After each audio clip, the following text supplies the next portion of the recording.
talk about it with Shaw and Key. Yes. We're back one more time. Mm-hmm. So, baby, so we were riding, and we were talking about this topic.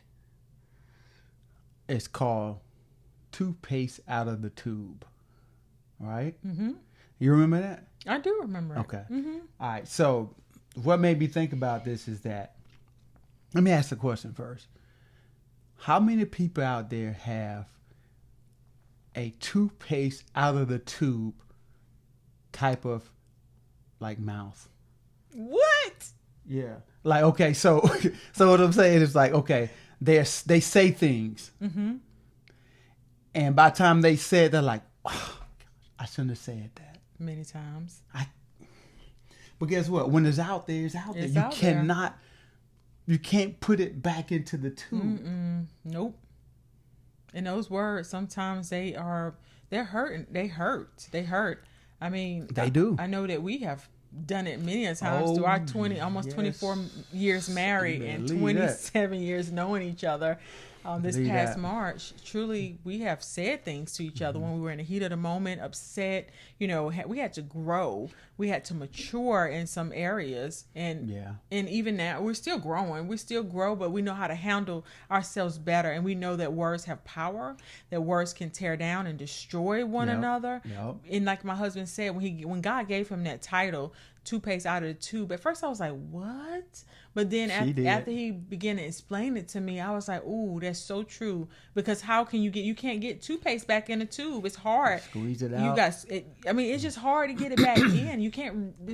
You can't. And that's the same thing with words. You know, words are like, when they're out, they're out. I hate you. I ain't really mean that. I ain't mean that. We never said that to each other. I ain't never said that. Ever. But I'm just saying. I'm just making examples. Yes. But when people say that, they can't pull it back. No. There's no way you can pull that back. I hate to do it, but I'm gonna have to do it. What? You ever met somebody? You talking to somebody, and they breath just ain't. It ain't right. It ain't right. It happens to all of us. I know, but our breath ain't fresh all the time. But it get a reaction out of you. Like, you be like, what? Like, so whatever you like, whew, it get a reaction, right? That's the same way it is when somebody says something to somebody that, like, that I hate you. Oh, you stupid. You whatever. That's the same way reaction people get. Like, what you say to me? Right? Now, think about this. You met somebody, you're talking to them, and just because of the last experience you kind of hesitant. But when you walk up to them, they breath just as fresh. They got their wrigglies or whatever going in. You get a different reaction. Like, oh, okay, cool. You talk to them for a little while. Everything is cool. It's the same way is when you talk to somebody in a pleasant way.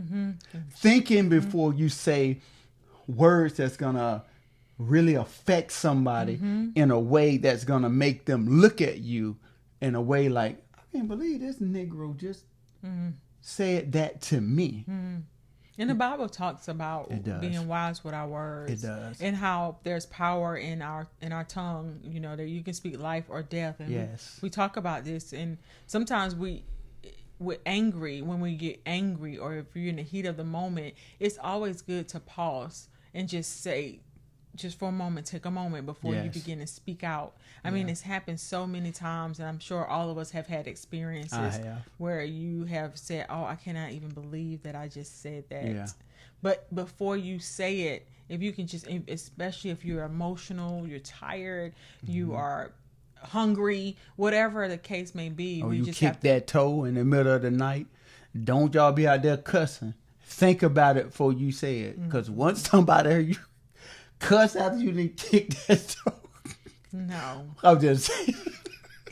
This man here, I love him. But the truth of the matter is, It's real. It can happen where you can just say things and you're not even realizing in the moment, the effects, because you're tired or something's going on the inside. That's why it behooves us to make sure that we are pausing before we begin to speak, because you want to speak with love, and you want to speak with life, and no, we're not perfect, so we won't always get it right. But what we should not do is we should not say any words to tear somebody else down, even when we are in a place, especially for us as saints. The Bible talks strongly about words that we're speaking and what we're releasing over somebody, because it can really, seeds plant. You're planting a seed, whether it's a good seed or it's a bad seed. Yeah. So may we plant good seeds and be good stewards over our words. That's right, because grievous words will cause you to throw them hands. They say wrath, but that's what that means. You can say something reckless to somebody and think it's over, and they waiting at the car for you, and they ain't ready to throw them. I'm trying to tell you, y'all better watch it.